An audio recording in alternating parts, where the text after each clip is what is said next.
Bueno, la clase pasada terminamos de ver las tres etapas más comunes de amplificación con un solo transistor BJT, que eran el emisor común, el seguidor de emisor y el base común. Y para cada una de las etapas calculamos la resistencia de entrada, la resistencia de salida y la ganancia de tensión, pensando en que implementan un amplificador de tensión.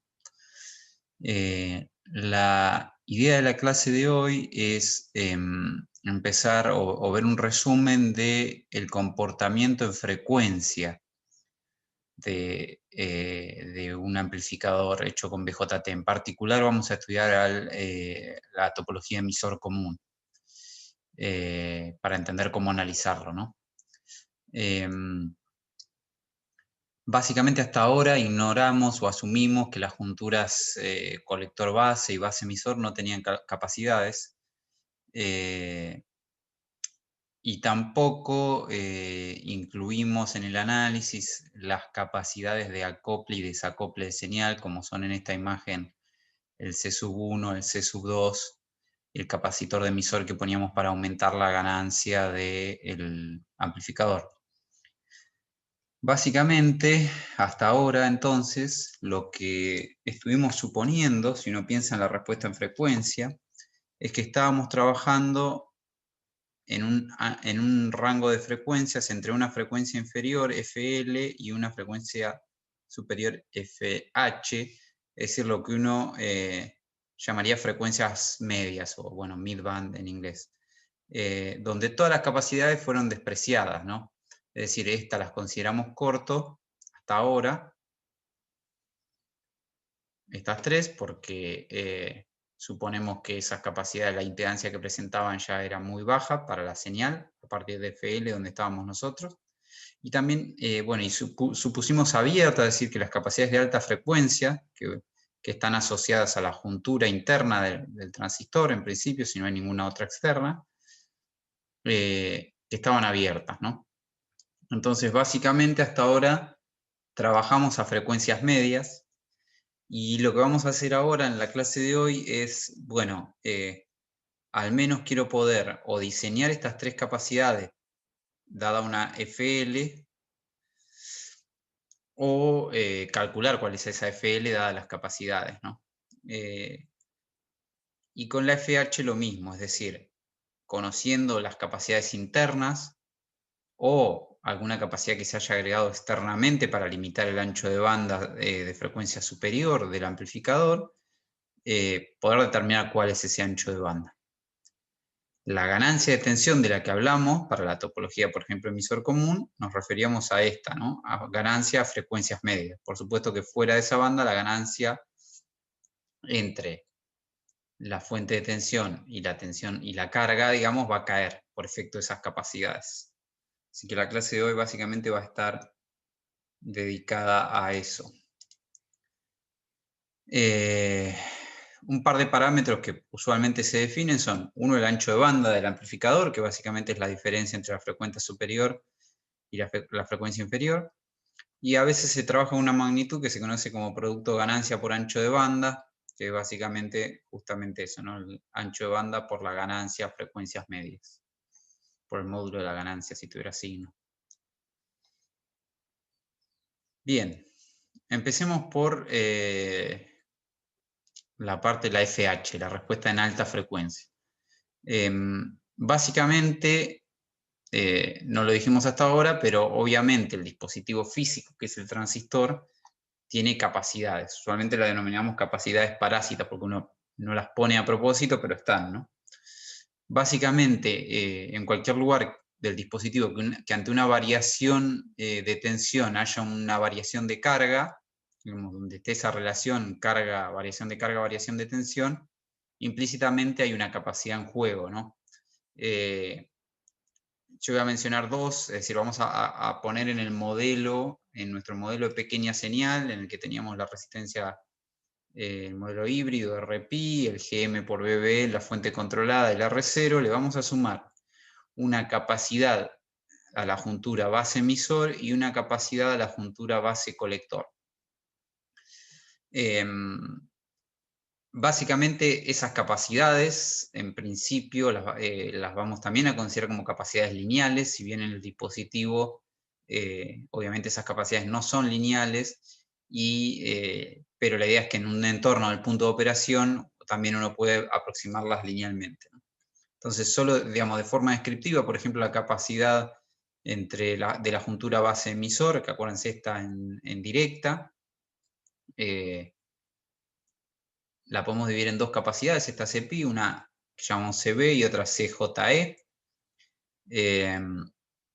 La CB está asociada a la base del transistor, a veces la llama capacidad de carga de base o capacidad de difusión, y esta es causada por portadores minoritarios, o sea, si estoy hablando de un transistor NPN, en la base, la base es P, o sea que los minoritarios son electrones, que están en la base y tienen lo que llama un tiempo de tránsito en la base, antes de, bueno, recombinarse, ¿no?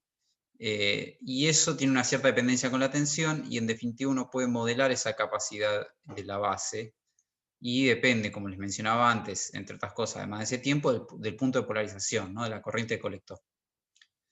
Y después esta otra capacidad, la CJE, que es la capacidad de la juntura base-emisor, porque un cambio también de la tensión base-emisor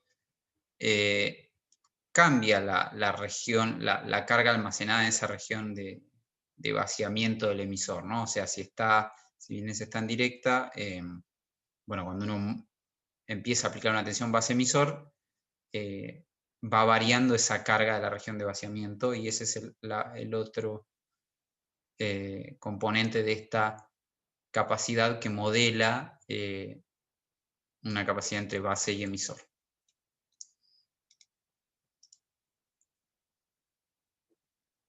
Después tenemos esta CMU que representa la capacidad de la juntura colector-base, esa está en inversa, básicamente, bueno, se expresa en función de una capacidad que uno sería la capacidad que tiene para tensión cero aplicada a esa juntura, y después tiene una cierta dependencia con el voltaje que tiene aplicada a la juntura, ahí ven la no linealidad, ¿no?, de la capacidad, y como en modo activo, esta juntura está en inversa todo el tiempo, y justamente este CMU representa esa capacidad de esa juntura en inversa. Hay un par de coeficientes constantes, son este VOC, el voltaje interno, y como el del diodo, y este coeficiente de graduación que depende del proceso. Así que en definitiva, entonces, digamos, a modo de resumen, lo que les quiero decir con esto es que obviamente el dispositivo, aunque uno no quiera, tiene estas capacidades, son chiquitas, pero va a haber una frecuencia en la que van a empezar a importar y van a ser las que, salvo que agregue algún capacitor externo, limiten el desempeño en alta frecuencia del amplificador.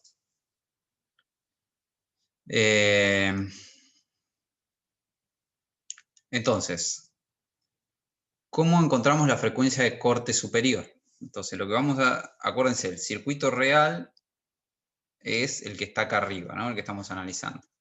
Un emisor común, la señal inyectada a través de un capacitor a la base, una resistencia de polarización, otra de polarización, otra de polarización, la carga también acoplada a través de un capacitor, y un capacitor en el emisor para que en señal el emisor esté a tierra, y de esa forma habíamos visto que aumentábamos la ganancia de la etapa. Es una etapa típica. Como ahora estamos analizando alta frecuencia, acuérdense, la respuesta en frecuencia tenía los polos de baja, frecuencias medias. O sea, ahora estamos viendo, queremos encontrar básicamente esta FH, ¿no?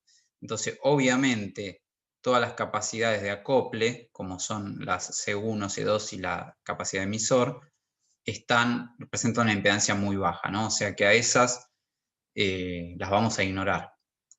Es decir, van a estar en corto, y nos vamos a concentrar en las capacidades de alta frecuencia. Entonces, fíjense, ponemos el modelo del transistor con sus capacidades, que básicamente todo esto que está acá es el modelo del BJT, polarizado en zona activa. Después tenemos la de emisor desapareció porque está tierra a través de esta capacidad. Y tenemos la RC, con BCC, acuérdense, a tierra en señal, y la RL también a tierra. O sea que nos quedan en paralelo estas tres. Y a todo eso lo vamos a llamar RL'. De este lado, del lado de la entrada, tenemos la resistencia de señal. Tenemos la resistencia de la base. Y esta Rx que a veces se agrega en el análisis en alta frecuencia, que sería una resistencia equivalente del conector de base, ¿no? ¿Qué resistencia representa esa conexión entre el contacto metálico de la base y la base propiamente dicha, ¿no? Que está, bueno, dependiendo de su valor se puede agregar o no. Pongámosla por ahora en el análisis, es una resistencia más. Bien, entonces podemos pasar de todo ese circuito, fíjense, otra vez poniendo el paralelo este acá, y haciendo de acá para allá un equivalente de Thevenin, podemos reemplazar toda esta fuente de tensión con estas 4 resistencias por este equivalente de Thevenin de acá, ¿no? Para simplificar un poco el análisis.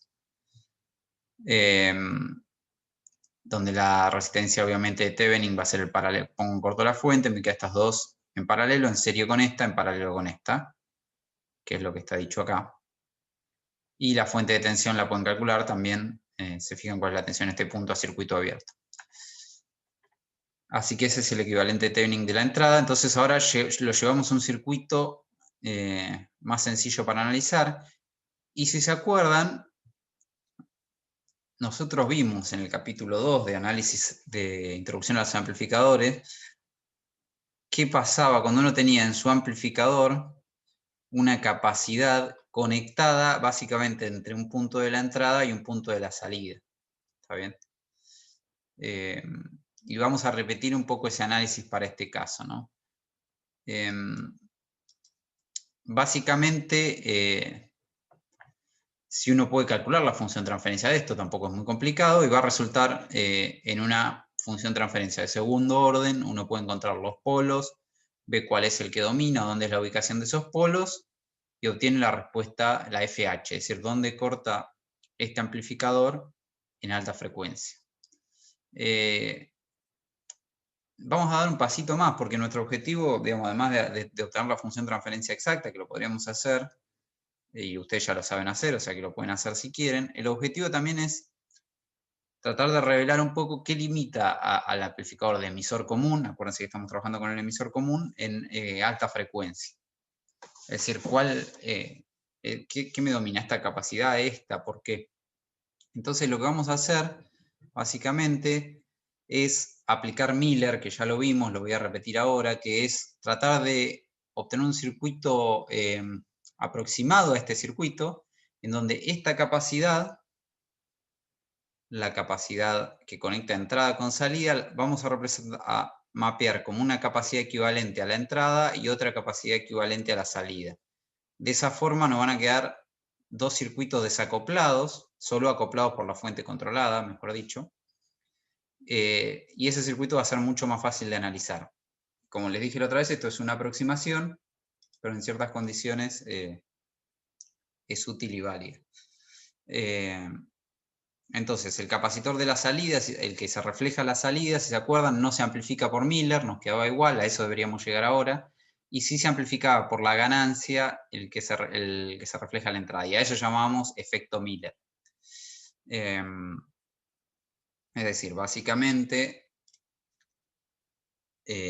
nos va a quedar un capacitor equivalente acá, que va a estar afectado por la ganancia, y entonces podemos, lo que vamos a hacer para un primer análisis es suponer que, como este capacitor se amplifica por la ganancia del circuito, ahora la vamos a ver, por la ganancia de frecuencias medias, del CMU, digamos, aproximadamente, ahora hacemos la cuenta, y el que vendría acá, que no está puesto, o en línea punteada, es directamente el CMU, como ahora lo vamos a ver.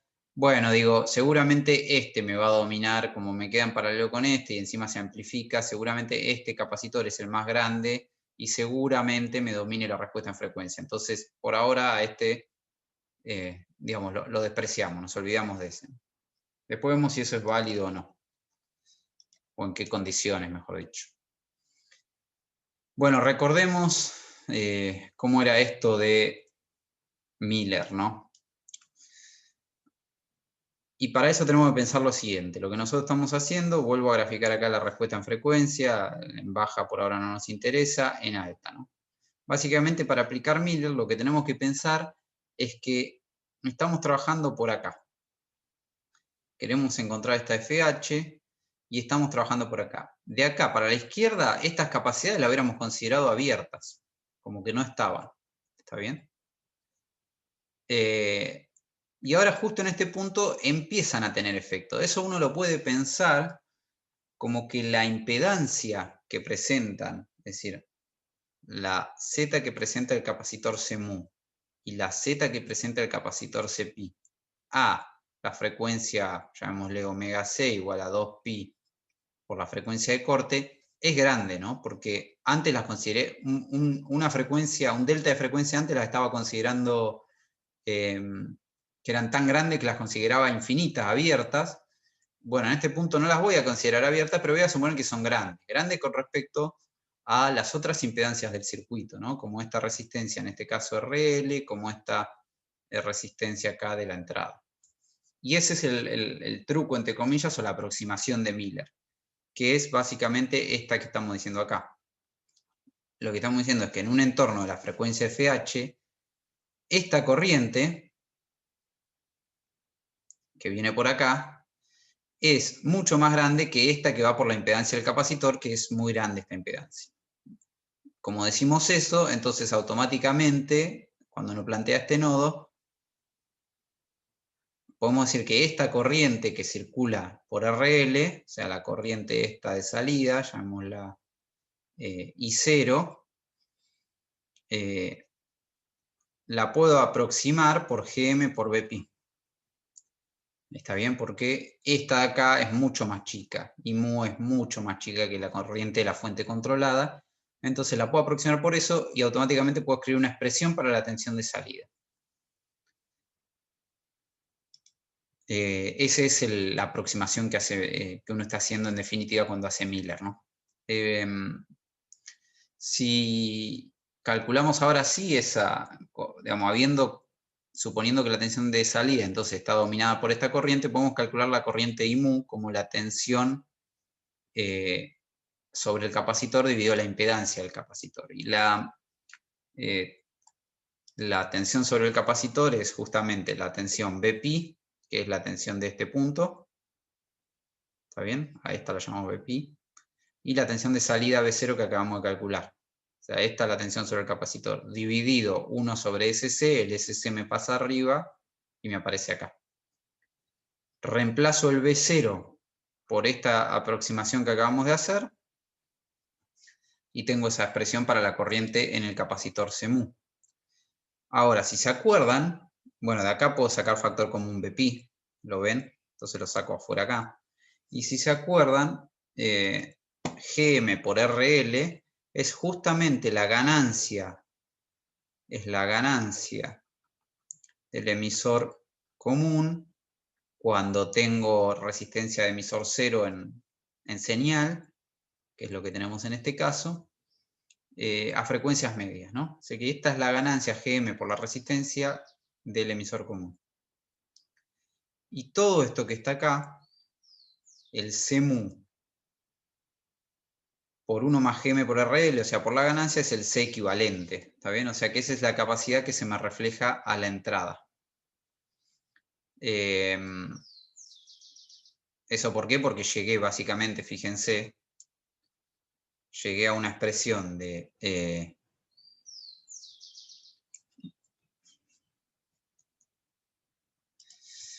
llegué a una expresión de que Bpi sobre I mu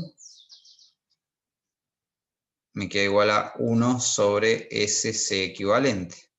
¿Está bien? Es decir, que la tensión de este punto dividido una corriente que viene para acá es una impedancia de un capacitor de este valor, donde C equivalente entonces es la capacidad que tenía entre entrada y salida por 1 más la ganancia.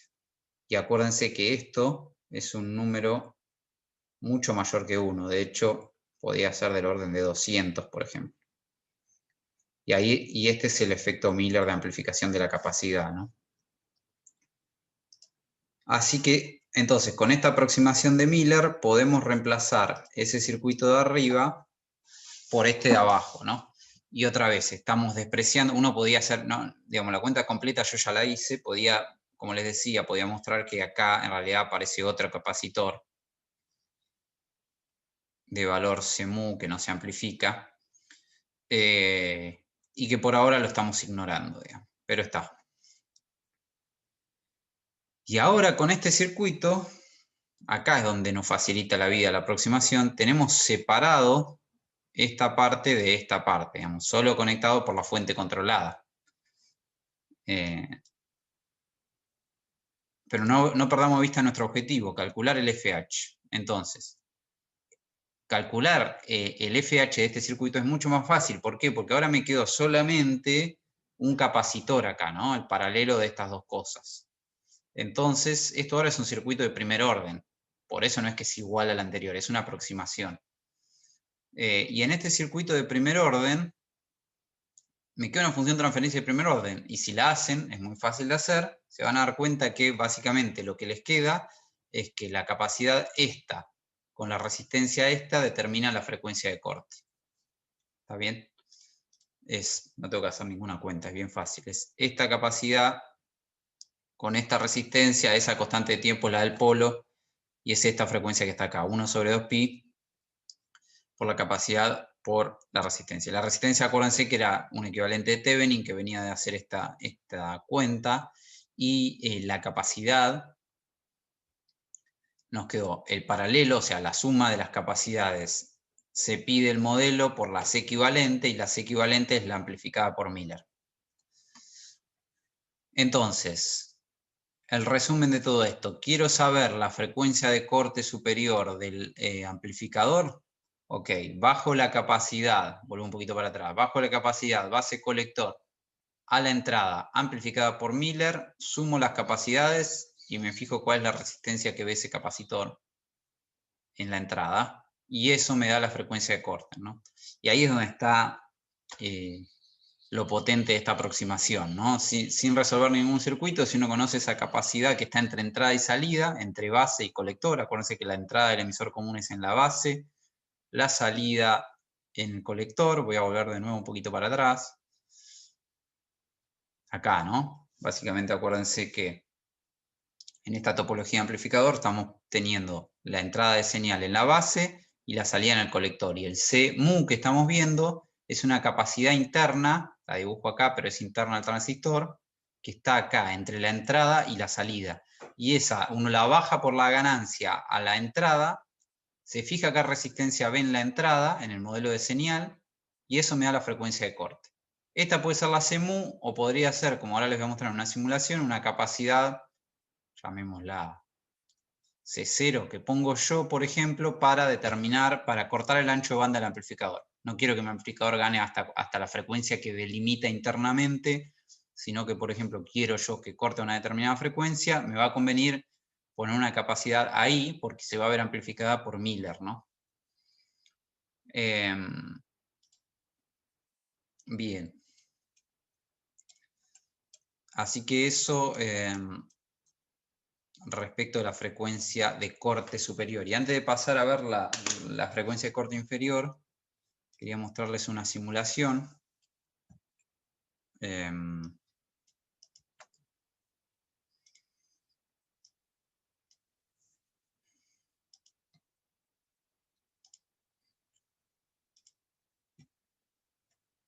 Básicamente es, les muestro, ¿no? Lo que está armado acá es el mismo circuito con el que venimos trabajando las clases pasadas. Es un emisor común. En principio se acuerdan que teníamos las capacidades de acople, teníamos las capacidades del emisor que habíamos puesto para tener una ganancia que nosotros quisiéramos. Es esta capacidad de acá, que habíamos dividido la resistencia del emisor en dos, o sea, en señal solamente me quedaba esta chiquita. Y acá yo le agregué, lo único que le agregué respecto a lo que veníamos haciendo es un capacitor de 16 nanofaradios, justamente como recién les decía, entre la entrada y la salida, ¿no? Para limitar el ancho de banda del amplificador, la respuesta, la FH, o equivalentemente para modelar una capacidad interna si es que no estuviera modelada acá. Y después los otros circuitos que van a ver acá son, fíjense, este circuito, el de la izquierda, es el modelo de pequeña señal que ya habíamos calculado y simulado incluso, ¿se acuerdan? Tenemos la resistencia RPI que la habíamos calculado, la fuente controlada que era el GM por BBE, con este valor, el GM, ¿se acuerdan? El IC sobre el BT 0,0403, la fuente controlada, la resistencia de salida, la resistencia de carga, la resistencia remanente que quedaba en el emisor para la señal, la resistencia de la base. Y lo que hice fue ni más ni menos que agregar la misma capacidad que tiene el circuito real al modelo, en este caso. Y también abajo, por acá, hay otro circuito.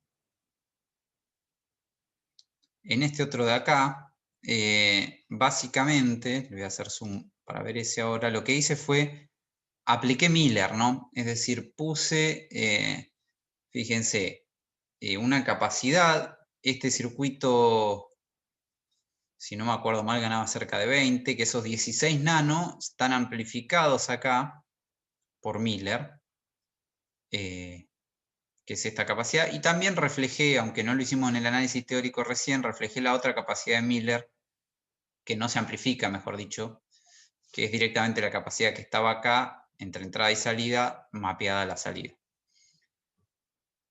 Entonces, uno esperaría que estos tres circuitos, digamos, el real, entre comillas, este que es el de Miller, digamos, el equivalente, es una aproximación, o sea que exacto no va a ser, se comporten más o menos parecido, ¿no? Entonces, es interesante, bueno, hacemos una respuesta en frecuencia, ¿no? En el simulador, y lo primero que podemos ver, por ejemplo, es, me responde el simulador,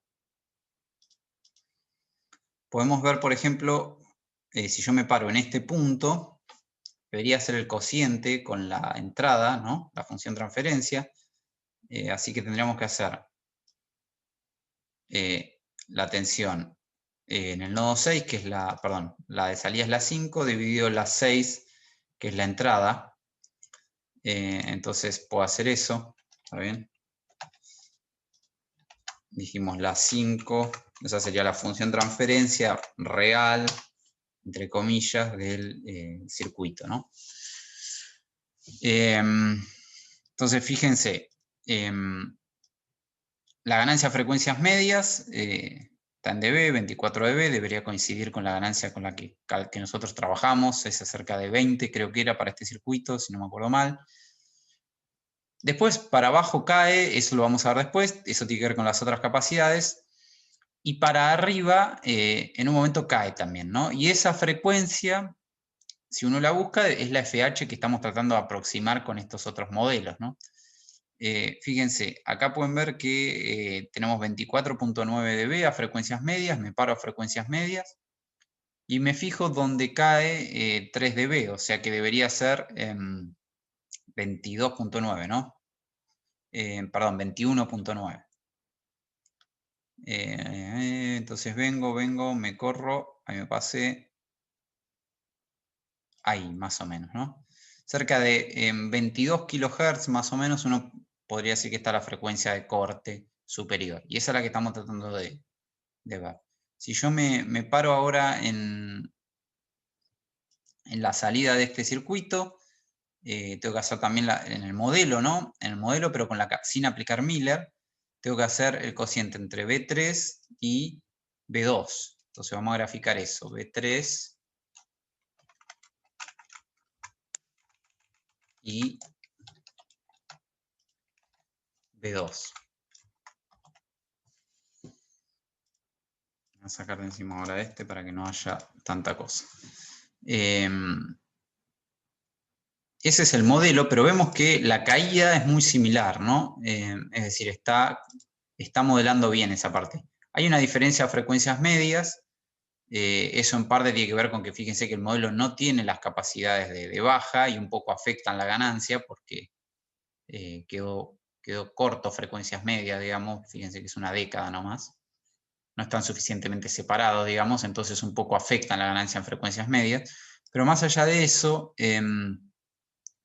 fíjense que si uno hace la frecuencia de corte de este, que gana 25,9, a menos 3 dB serían 22,9, ¿no? Más o menos por ahí. También cerca de 20K, ¿no? O sea que tiene sentido. Si miro este otro, tengo que hacer también el cociente entre B12 en este caso y la entrada que es B11. Entonces hago B11 por B12. Fíjense que a diferencia de todas las simulaciones que venimos haciendo hasta ahora, que les vengo mostrando, esta es en frecuencia, ¿no? Entonces lo que estoy graficando son funciones de transferencia. Fíjense obviamente que los modelos no tienen el corte en baja frecuencia porque no puse las capacidades. La podría haber puesto, pero como estoy mirando solamente la frecuencia de corte de alta frecuencia, no las puse. Bueno, y nada, y la frecuencia de corte nos debería dar también del mismo orden, ¿no? Del orden de los 20K. Me fijo en frecuencias medias, gana 26, tendría que ir hasta 23. Que por ahí, fíjense, más o menos 20K. ¿Está bien ahí? O sea que la frecuencia de corte nos da más o menos bien en los modelos, ¿no? Ahora, un detalle. Nosotros en nuestra cuenta supusimos, ¿saben? Si vengo de nuevo acá, supusimos que la frecuencia de corte estaba dominada por la capacidad esta de Miller y la resistencia que veía esa capacidad. Y despreciamos la otra que yo les dije que la despreciamos, pero debería estar acá, ¿no?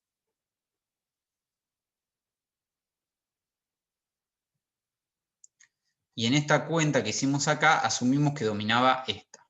Ahora, ¿pasa eso en este caso? Eso muchas veces uno lo asume, pero hay que tener cuidado cuando uno asume eso, ¿no? A ver si es verdad. Si fuera así, fíjense, acá tendríamos que esta capacidad, habría que ver cuál es la resistencia equivalente de todo esto que ve acá y usar esta capacidad de 320 nano. Pero ¿qué pasa? Fíjense, no le puse una resistencia, en este caso fui un poco idealista, no le puse una resistencia a la fuente, ¿está bien? Acá, esta fuente no tiene resistencia, tiene resistencia cero. Entonces, si yo quiero calcular cuál es la frecuencia de corte asociada a esta capacidad, tengo que básicamente ver qué resistencia ve este capacitor. Acuérdense que esa es la forma que lo vimos acá, ¿no? Acá veía esta RSIG, que es lo que aparecía acá, pero en este otro caso lo que sucede es lo siguiente. Es un poquito más complicado por la resistencia de emisor que tengo acá, porque no tengo desacoplada la entrada y la salida. Este capacitor va a haber una cierta resistencia para allá y otra para allá. Y el paralelo de las dos cosas es lo que me daría la frecuencia de corte. ¿Qué sucede? Como acá no le puse resistencia, cuando cortocircuito la fuente para hacer la resistencia equivalente, esta me da una R de 0. No me importa lo que haya para allá, me queda una resistencia de 0. Entonces, en este caso que yo simulé ideal, sin resistencia, no va a dominar este capacitor porque ve una resistencia equivalente de 0. ¿Está bien? Entonces, como pasa eso, no domina. Entonces, en realidad el que me está dominando en esta simulación la frecuencia de corte es el capacitor que se reflejó a la salida. Que si se fijan, básicamente calculan, les va a dar que esta capacidad, el polo, está dado por esta capacidad de 16 nano, ahí se la cuenta acá, y después 500 en paralelo con 50K. Aproximadamente eso va a dar 500. Y si hacen esa cuenta les va a dar 19.29K, que es del orden de los 20K, de los 20 kHz que venimos hablando, ¿no? Es decir, efectivamente la capacidad que está dominando es la de la salida y no la de Miller, pero eso tiene que ver con que yo hice una simulación muy ideal en la que la fuente no tiene resistencia. Veamos entonces qué sucede. Tengo la misma simulación armada con ese cambio, ¿no? Mejor dicho, con dos cambios, fíjense. Por un lado, para simplificar las cuentas. Por un lado, ahora la capacidad directamente la puse en todo el emisor para que el circuito equivalente sea un poquito más sencillo. Haciendo eso, la ganancia a frecuencias medias de este circuito ahora es GM por RL, que es la ganancia del emisor común, está bien en módulos, sin el menos de la fase. Y eso da aproximadamente 200. Está bien, era la ganancia máxima para esta configuración que podíamos hacer con esa polarización. Y además, la otra cosa que hice, le puse, esta vez fui un poco más realista y le puse una resistencia a la fuente, ¿no? De 50 ohms, razonable. Resistencia típica de un generador de señales. Hice de nuevo el equivalente de Miller. Puse acá, ahora supongamos que tenemos 800 pico faradios. Eso se me mapea multiplicado por 200 acá. ¿Está bien? Estos 800 pico se me mapean por 200, que es la ganancia para acá, y por 1 para la salida, que son los que están acá. Pero con este esquema, con la resistencia, sin la resistencia de emisor en señal, ahora sí tengo desacoplado el circuito de entrada del circuito de salida.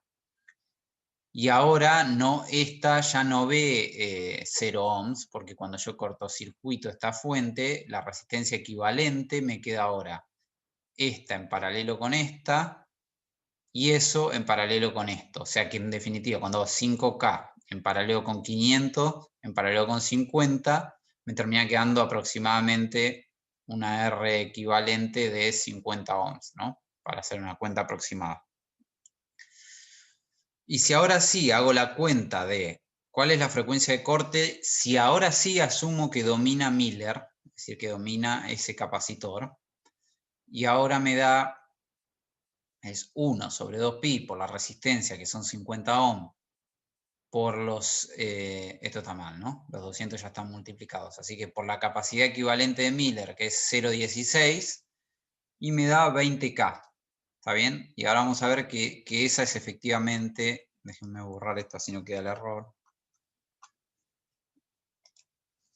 que esa es efectivamente la frecuencia de corte, ¿no? Fíjense, ¿cómo puedo hacer eso? Directamente puedo comparar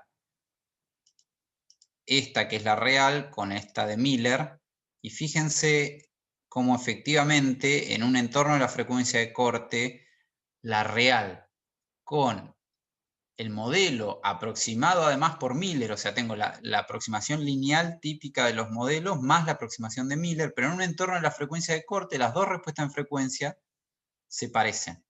Después cuando me alejo, no. ¿Por qué? Fíjense, acá deja de valer cuando me... acuérdense, estamos comparando lo que sería la realidad, que es esta salida, con lo que me predice el modelo lineal más Miller, ¿no? Sería modelo lineal más aproximación de Miller. Esa es la 13, salida 13, la azul. Y el nodo 6 es la real. Entonces, ¿qué pasa? En un entorno, FC son 20K, está bien, es por acá. Perdón, la FC o FH, la frecuencia de corte. En un entorno de ese punto, la aproximación de Miller es buena. ¿Por qué? Porque las impedancias de este capacitor, que la habíamos llamado ZCMU, es grande.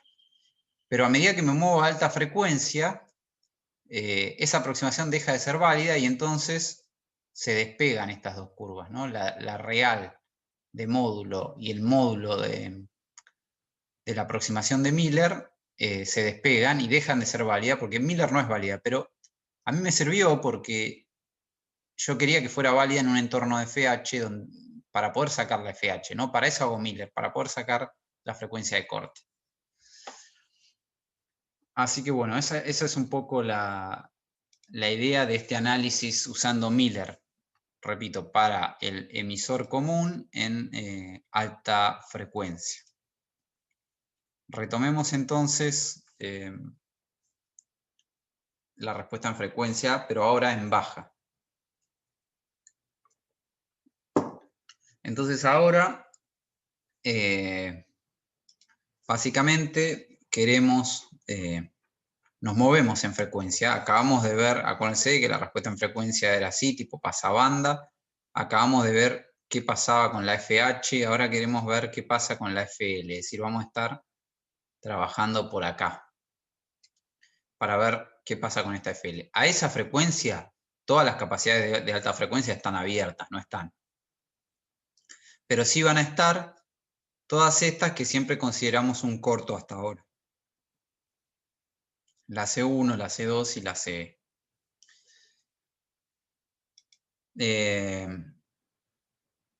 Fíjense, acá lo que hice fue reemplazar por otro modelo, para cambiar un poco simplemente, se puede hacer con cualquiera de los dos, pero reemplacé el modelo del BJT, ahora usé el modelo T. ¿Se acuerdan que vimos, además del híbrido pi, que podía hacerse equivalentemente este modelo T del BJT, que básicamente tiene una fuente en el colector, controlada por la corriente en el emisor, que es la corriente por esta resistencia RE, y esta es la base, ¿no? O sea que esta es la base, este es el colector y este es el emisor. Era el otro modelo, y si se acuerdan, había una relación directa entre la RE y la RPi, que era que la RE es la RPi, es como la RPi reflejada en el emisor, que es dividido por el beta más 1, o se podía expresar al revés, como que la RPi es la del emisor reflejada a la base, y bueno, la despejo de acá. Y después tiene puesto, nada, esto ya lo saben hacer, ya lo venimos viendo. En el colector que tengo la resistencia RC a tierra en señal, porque esta es una fuente de DC, la RL en paralelo, pero dejo el capacitor, en este caso, porque estoy analizando en frecuencia. Y después del lado de la base lo mismo, las dos resistencias de base, la resistencia de la fuente, y dejo el capacitor.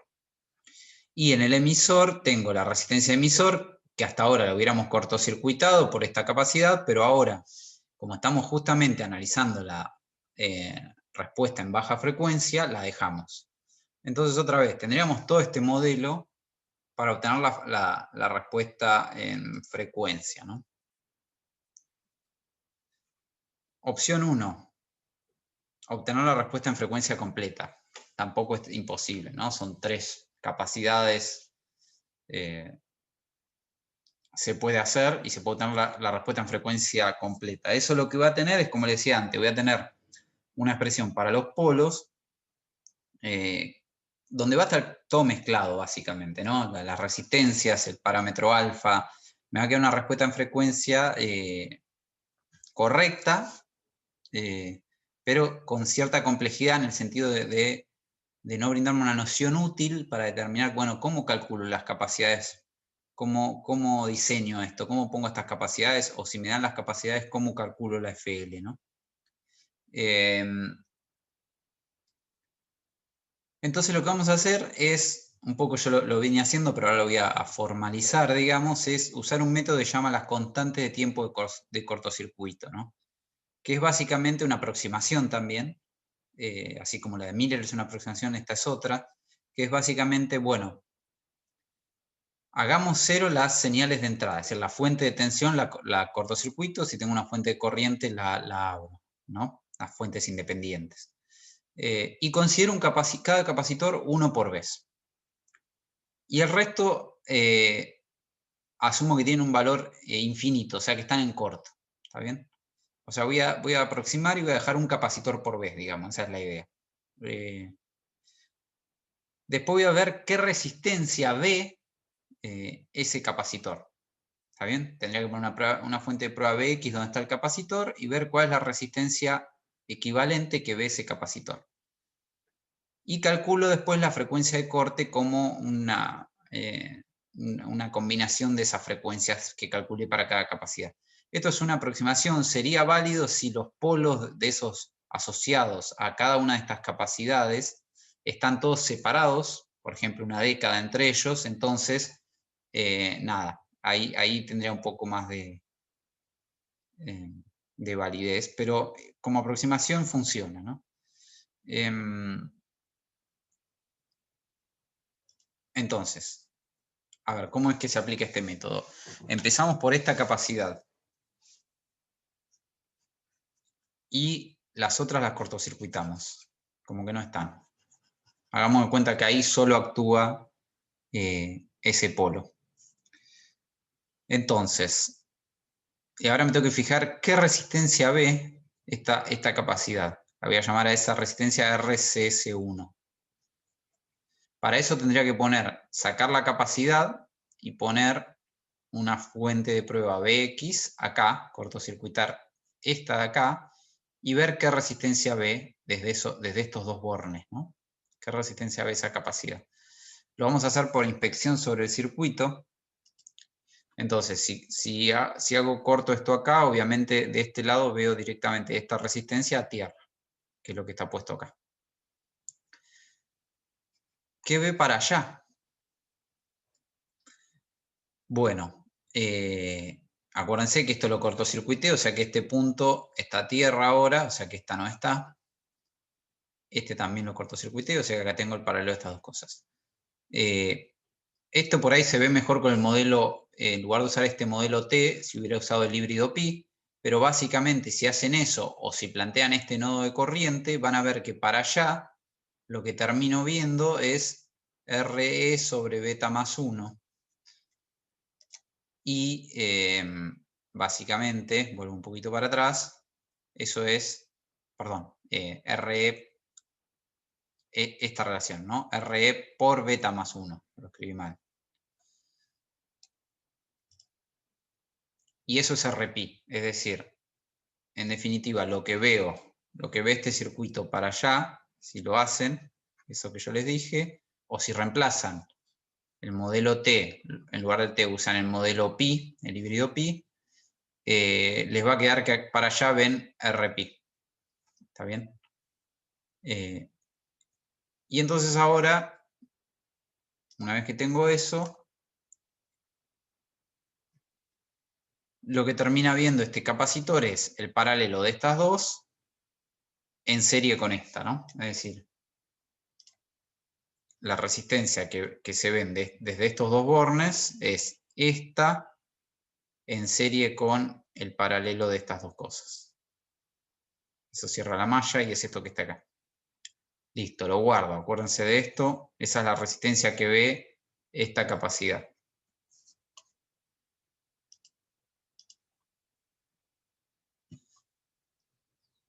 Ahora analicemos la del emisor. Fíjense.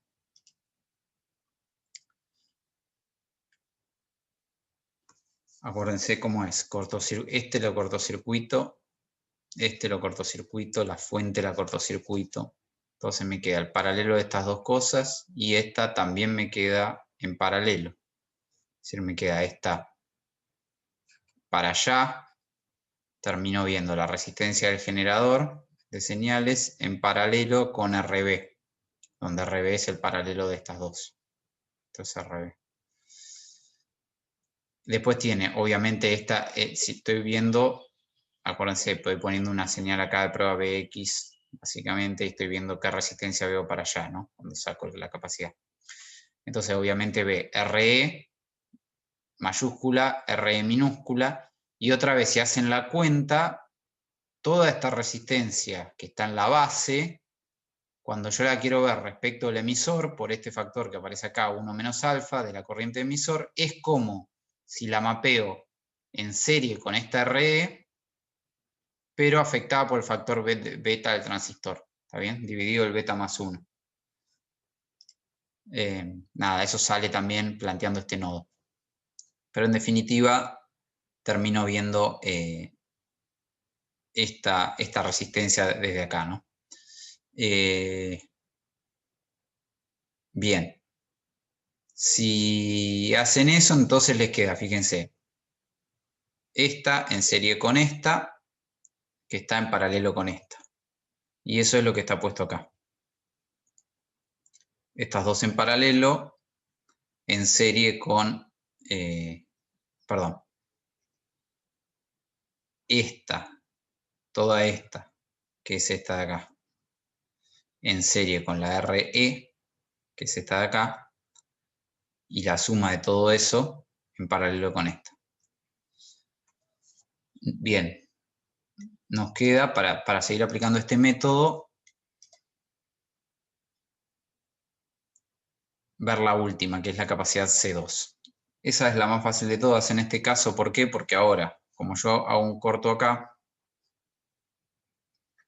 estas están en corto, estas están en corto, y la fuente de prueba ahora la pongo acá, la BX. Pueden probar, y si no lo hacen por el absurdo, suponen que no, pero es así, se abre esta fuente controlada. ¿Está bien? Entonces directamente me queda, esto se abre, me queda directamente estas dos. Entonces de este borne veo esta en serie con esta, que es esto que está acá. Así que con eso terminamos de identificar todas las resistencias que ven cada una de las capacidades, que era lo primero que me pedía el método. El siguiente punto es, ok, calculamos las tres resistencias equivalentes que ve cada una de las capacidades. El método me decía, bueno, ahora con los valores de capacidades hace esta cuenta, suma todas las constantes RC y eso es la frecuencia de corte. En general, si estas están separadas, la que tenga la constante de tiempo más chica, fíjense que acá estoy buscando la frecuencia más grande, acuérdense que estamos viendo la respuesta y estamos tratando de encontrar esta FL. Está bien, esto habrá polos y nosotros lo que estamos tratando de buscar es el de más alta frecuencia. El de más alta frecuencia es el que tiene la RC, el producto RC más chico, la constante de tiempo más chica. Y si estos están separados, en definitiva, de la suma esta va a quedar una sola, ¿no? Si están muy separados, si están más de una década separados, me va a dominar la FL una de estas tres en definitiva. Las otras no van a aportar. Muchas veces termina siendo, esto no son reglas generales, sino les digo lo que pasa muchas veces, es que la de emisor domina porque la resistencia esta de colector emisor en señales típicamente es pequeña esta. Pero bueno, tengo que hacer las cuentas para mi circuito. Entonces, ¿cómo diseño entonces ahora? Pues básicamente con esto, la idea de esto es decir, bueno, ok, si me dan la C, bárbaro, la meto acá y aproximo. Ahora, ¿cómo calculo CC1, CC2 y CE?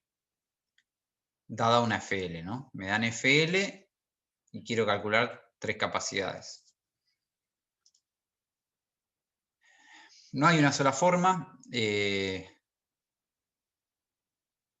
Yo lo que quiero es minimizar las capacidades, ¿no? Siempre voy a querer poner capacidades lo más chicas posible por una cuestión de volumen, de tamaño, ¿no? Entonces, una opción, le voy a llamar regla 1 de diseño. Reparto esas tres constantes de esta manera. Digo, bueno, a C le asigno 0,8 de FL, a C2 le asigno 0,1 de FL y a C1 también. Es una regla, no es la única forma. Entonces, ¿Se acuerdan? Vamos a hacer los números, ¿no? Con esa regla. Entonces, recién analizamos el circuito de la izquierda, en donde dos cosas. Tenemos una resistencia acá de generador, que antes no la habíamos considerado, y tenemos que la capacidad de emisor directamente ocupaba toda la... Es decir, estaba en paralelo con toda la resistencia de emisor, mientras que en nuestro circuito que venimos analizando habíamos dividido en dos. Esos dos cambios, ¿no?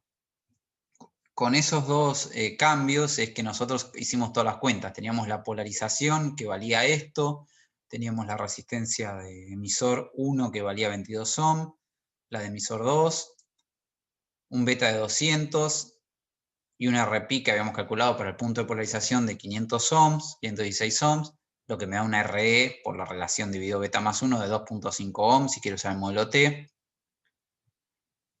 Y pongámosle números a estas tres resistencias que recién calculamos, ¿no? Las que ven las capacidades. Estas son las que recién acabamos de calcular. Les ponemos valores con todos estos valores de los ejemplos que venimos usando, es siempre el mismo ejemplo. Y nos da que el capacitor CE ve una resistencia de 23.5 ohm, que el capacitor RC2 ve una resistencia de 50.5K, y que el capacitor RC1, que es este de acá, ve una resistencia de 2494 ohms, ¿no? Esas son las resistencias que ven. Eso ya estaba en el circuito, hasta ahí no hicimos nada. Ahora, apliquemos el método que acabamos de ver, de dividir la FL de esa forma entre los tres capacitores. Si quiero, por ejemplo, una frecuencia de corte de 200 Hz, despejo las capacidades y me da 158 nano, 3.2 nano y 42 micro. Entonces repaso. Me fijé qué resistencia ve cada capacitor, de acuerdo al método. Supuse que la frecuencia de corte es 200 Hz, que lo pedía yo, digamos, y repartí, le asigné 0,8 de FL a la del emisor y después le asigné 0,1 de FL a las otras dos. De ahí la única incógnita que me queda es las capacidades que tengo que poner, y entonces si pongo estas capacidades debería esperar una frecuencia de corte cercana a 200 Hz. Ese es el primer método. Antes de ver un segundo método, les quiero mostrar una simulación de eso.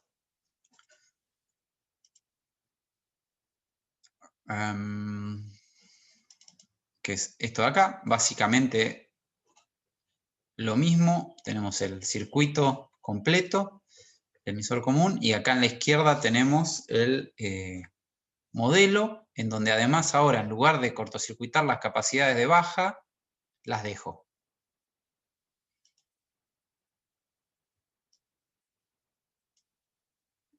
Simulo y, por ejemplo, voy a venir acá al circuito real, nodo 3 es este, la entrada es nodo 8 en este caso, así que vamos a hacer primero la función transferencia del circuito real, digamos, con el transistor.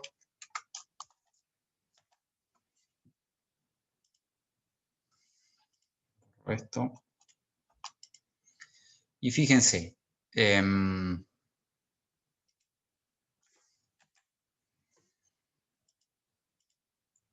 ganancia frecuencias medias, los 25, 26 dB que venimos, que daba este circuito, frecuencias medias, hasta ahora lo veníamos trabajando acá, lo vimos en alta frecuencia y ahora nos vamos para baja frecuencia.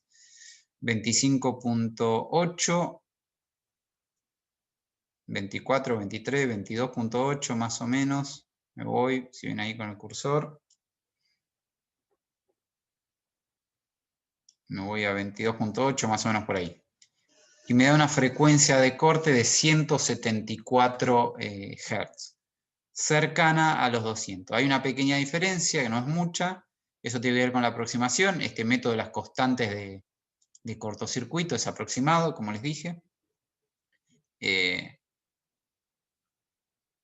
La otra cosa que podemos ver es, yo comparo esto, que es el circuito real, la salida real, con la salida del modelo en frecuencia, dan muy parecidos, o sea que el modelo está copiando, en este caso, como no hay una aproximación de Miller como había en alta frecuencia, está copiando bien el modelo al circuito real. Fíjense que en baja frecuencia se comportan muy igual, a frecuencias medias también.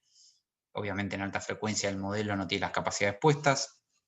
Este tiene las propias del transistor, que no las estamos viendo, pero están, y por eso corta acá. Pero lo que nos interesa ahora, que es baja, coincide muy bien. La diferencia entre los 200 que pusimos en papel y los 175 Hz que estoy midiendo acá tienen que ver con la aproximación, que es el método de la constante de cortocircuito. Sobre todo esa primera forma de dividir las frecuencias, que hay dos que las estoy poniendo juntas, y tampoco hay tanta separación entre el polo este y estos polos, ¿no? En este segundo método, vamos a separar los polos una década. Es decir, vamos a forzar que el polo de CE esté en FL, en la frecuencia de corte, que el otro esté una década antes, el de C1, y que el de C2 esté otra década antes, ¿está bien? FL, 01 FL y 001 FL. Entonces, esto debería andar mucho mejor en el sentido que ahora los polos están separados, el que va a dominar claramente es este, y el método de las constantes va a dar mejor, ¿no? ¿Por qué? Porque cuando esté viendo qué hace que va a ser el que produce el corte, efectivamente estos van a estar ya, van a estar en corto, ¿no? Van a hacer, su impedancia va a ser ya muy chica la frecuencia FL, porque está en una década. Entonces ahí el método de las constantes de cortocircuito es mucho más exacto. Esa es la razón. Entonces, si estas eran las resistencias que veían, dejamos la FL en 200 y volvemos a calcular las capacidades con este segundo método. Fíjense, midió 34 micro, 3.2 micro y 1.57. Ahora me vuelvo al simulador y simulo este nuevo diseño, ¿no? Es un nuevo diseño. En lugar de estas capacidades de 3.2, 158 y 42, me vengo y ahora me abro el otro diseño.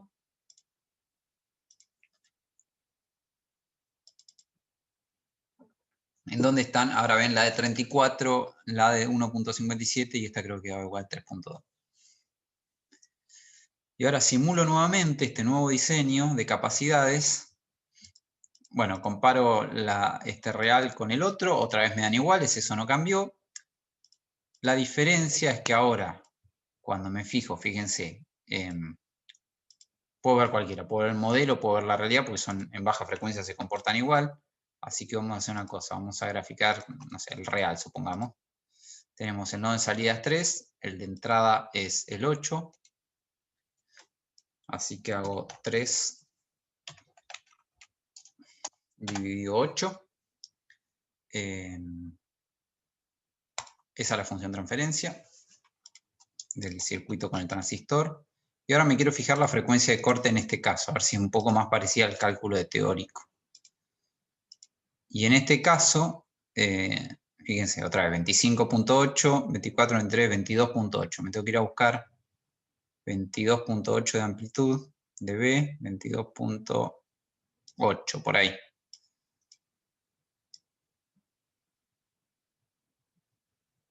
Va a ser lo más exacto posible. Supongamos ahí, es un poquito menos. Los pasos de estos son muy gruesos. Ahí está. Más o menos 22, es decir, cayó 3 dB.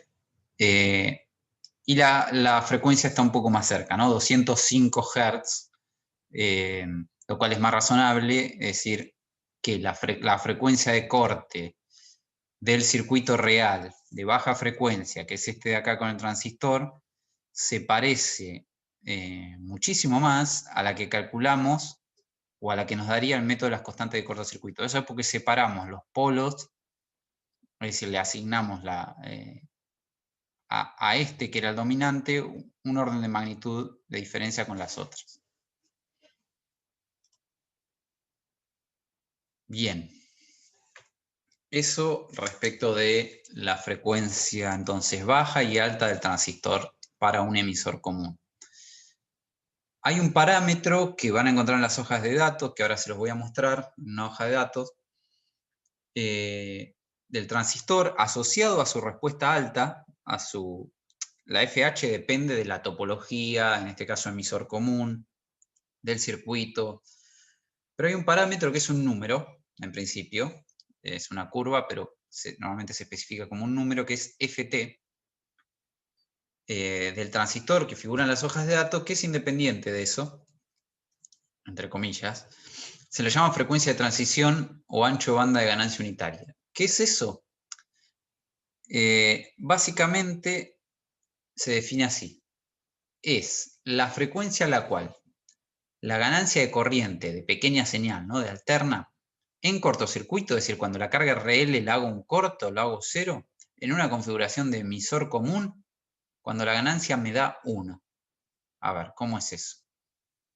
Voy a volver, lo voy a buscar acá más fácil. Básicamente, estamos hablando de pequeña señal, pero sería en una configuración de emisor común, ¿está bien? Es decir, que estoy entrando, en este caso, pongo una fuente de corriente en la base de señal, lo voy a buscar en señal, ¿no? Solamente las cosas que me importan en señal.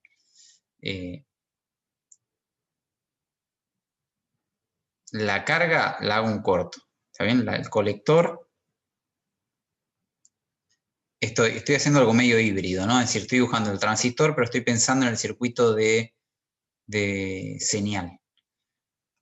Y fíjense, eso se traduce en, este es el modelo del transistor.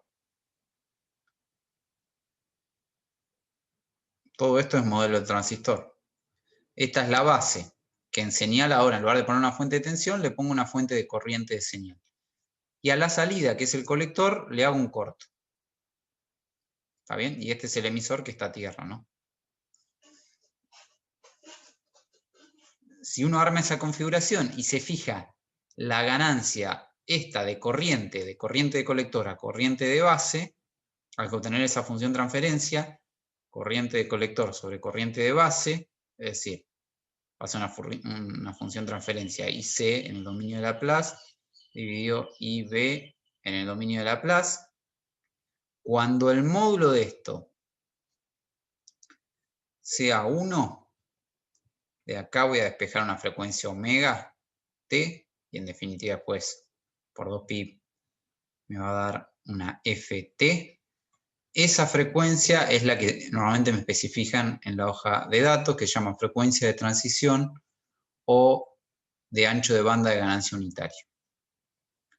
Entonces calculemos eso y después lo vemos en una hoja de datos, ¿no?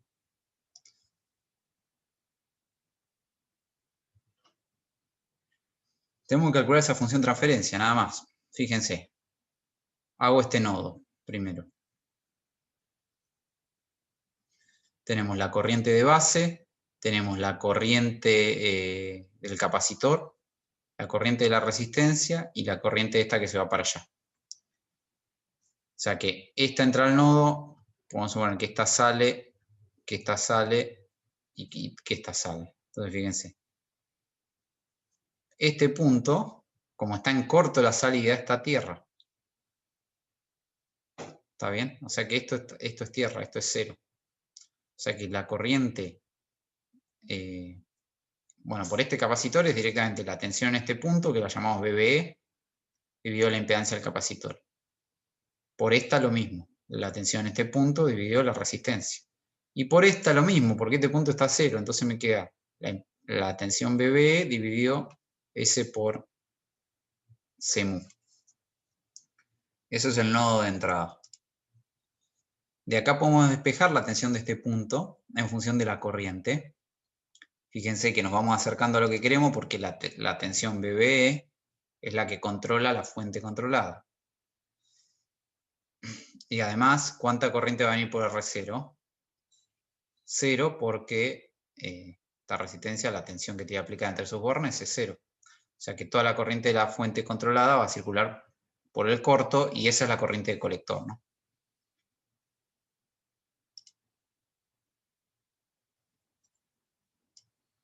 Dije algo que está mal recién. En realidad, tengo que plantear este nodo para ver cuánto vale IC.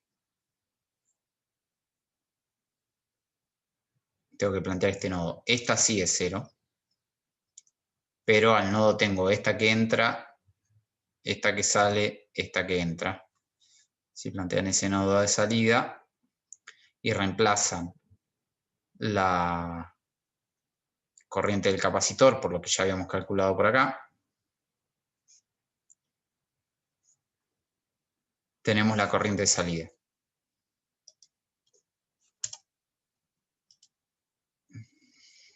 Agrupando me queda en función de BB, y en definitiva acá tengo la expresión para BB en función de IB. Si reemplazo eso, es decir, meto esta expresión de la tensión base emisor de señal de Laplace acá, me queda lo que buscaba, la corriente de salida en función de la corriente de entrada, es decir, obtengo esta función transferencia. Esta es la función transferencia completa. Fíjense que esto es básicamente lo que normalmente llamamos el beta, es decir, la ganancia de corriente en señal, pero que ahora lo hicimos dependiente de la frecuencia, básicamente con la S igual a J omega igual a J2pi por F, ¿no? Es decir, que la ganancia de corriente depende de la frecuencia. A frecuencias medias, obviamente esto, ahora vamos a ver qué comportamiento tiene, va a ser el beta con el que venimos trabajando. Por ejemplo, creo que nos daba cerca de 200 en nuestro ejemplo. Pero sigamos haciendo alguna aproximación más para simplificar un poquito esa expresión, como nos gusta hacer acá en esta materia. Bueno, si reemplazo S por J omega, tengo esto. Además, Gm por Rpi, que es lo que tengo acá, por ejemplo, este Gm multiplicado por este Rpi es el beta. El beta, donde este beta sin J omega es el beta a frecuencias medias, ¿no? Este es el que vale 200. Es el beta a frecuencias medias. Básicamente, si uno supone que el módulo de... Esto es una constante real, esto es un número complejo. O sea que no puedo hacer esta resta así derecho o comparar esto con esto en forma derecho. Pero si el módulo del beta es mucho mayor que esto, como yo voy a tomar ahora enseguida el módulo, puedo decir que puedo dejar el beta solamente.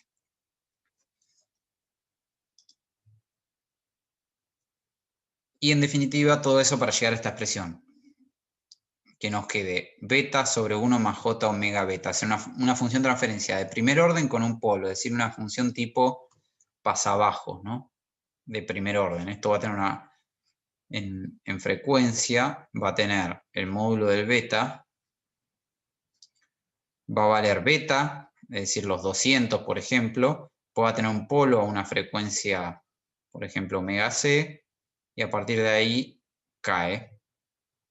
Básicamente esto es el módulo de eso, ¿no? O sea, normalmente nosotros trabajamos acá con este beta, y acuérdense que lo que estamos buscando es la definición, eso es cuánto vale el polo, ¿no? La frecuencia de corte. Lo que estamos buscando es la definición, esto es lo que yo les acabo de dibujar, la definición de este parámetro ft es donde esta ganancia vale 1, es decir, normalmente nosotros consideramos el beta acá, el que vale, no sé, 200 por decir algo. Cuando empieza a caer esta ganancia, en un momento se va a encontrar, vamos a encontrar con la ganancia 1 o 0 de b, ¿no? 1 igual 0 de b. A esa es la que se llama frecuencia ft, frecuencia de transición. Entonces, dada nuestra cuenta, igualemos el módulo a 1. Cuando igualamos el módulo a 1 y reemplazamos omega por omega t, porque es el que vale en ese punto, y despejamos el omega t, llegamos finalmente a esta expresión. Fíjense, omega t es este omega beta al cuadrado por beta cuadrado menos 1. El omega b es todo esto que está acá arriba. Lo meto acá, simplifico un poquito y me termina quedando donde quería llegar, que es que esta frecuencia de transición es el Gm dividido aproximadamente, ¿no? Dividido la capacidad de entrada y la capacidad que conecta entrada con salida. Acuérdense que el Gm depende del punto de polarización, o sea que esta frecuencia en realidad varía con el punto de polarización. Y esta también, ¿no? O sea que es un parámetro que en realidad depende del punto de polarización. Y eso es lo que vamos a ver, ¿no? O sea que, bueno, si lo ponen en Hertz hay que dividir por 2pi, ¿no? Si depende del punto de polarización, es decir, que si van a la hoja de datos, que es lo que voy a hacer ahora, van a ver una curva de la FT en función de la corriente colector, es decir, en función de la polarización. La tengo acá, la hoja de datos, ahora después la vamos a ver igual, pero justamente lo que uno ve en este que venimos simulando, y ahora vamos a ver una simulación, es que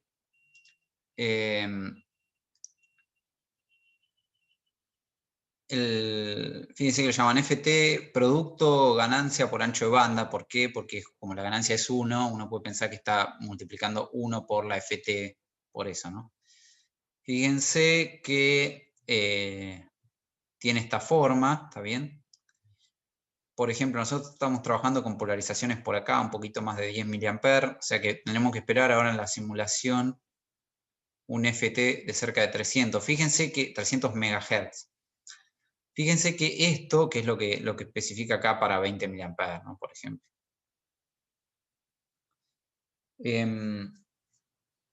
Un detalle, este parámetro no significa que yo pueda amplificar señales de hasta 300 MHz, ¿no? Porque ahí ya vimos que el beta se cayó, ¿no? O sea, si yo veo este gráfico de acá, nosotros normalmente estamos trabajando con el beta grande por acá, y ahí acá el beta ya, la ganancia de corriente, está bien, está en corto la salida, es cierto, la ganancia de corriente cayó hasta acá.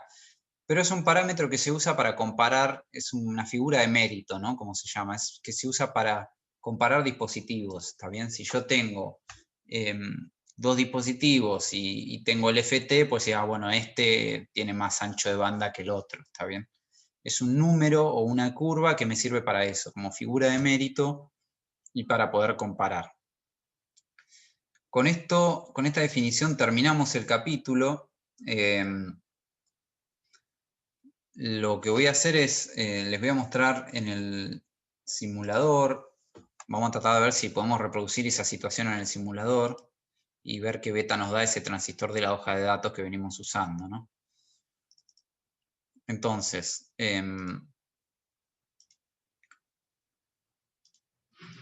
fíjense, acá armé el circuito, es decir, fíjense, tenemos la resistencia de polarización, tenemos, puse una capacidad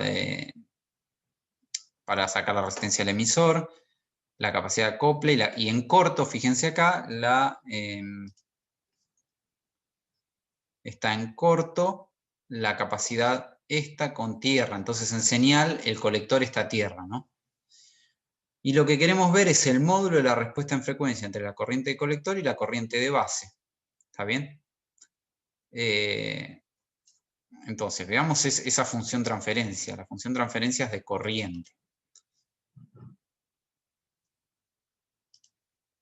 ¿Qué es lo que yo ya tengo graficado acá, no? Fíjense, grafiqué absoluto, es decir, el módulo de la corriente de colector dividido la corriente de base.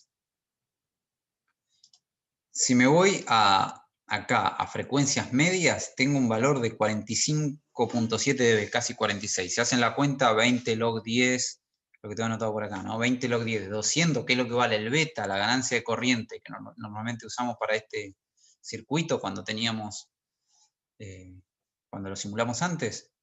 Eso es el beta que veníamos usando. Pero ahora yo tengo que irme a buscar el punto. Fíjense que hasta 1 mega más o menos esto no cae. Me tengo que ir a buscar el punto donde esto vale 1 o 0 dB. Como lo tengo en dB acá, tengo que venir a buscar el punto donde vale 0 dB, que es ahí más o menos, ¿no? 310 megas, que es más o menos lo que vimos en la hoja de datos y lo que esperábamos más o menos para este punto de polarización. ¿Está bien? Es decir, como les decía, bueno, coincide obviamente con lo de la hoja de datos, que era lo que estábamos viendo, acá lo tengo abierto, ¿no? Más o menos del orden de 300 para esta polarización, depende del punto de polarización y también tiene un poco de dependencia con la tensión colector-emisor. Pero coincide, ¿no? Y lo importante de esto es que es una figura de mérito y lo que nos permite es comparar dispositivos, ¿no? Ese es el objetivo de esta FT. Bueno, con esto entonces terminamos la clase, digamos, el capítulo en realidad de BJT. Van a hacer algunos ejercicios con BJT y después el laboratorio, ahora por simulación. Y la próxima clase vamos a arrancar con otro dispositivo, con otro transistor, otro tipo de transistor que es el transistor de juntura. Perdón, el transistor, el MOS, que lo vamos a arrancar la próxima clase en el capítulo 4. Así que bueno, por hoy dejamos por acá, voy a dejar de grabar.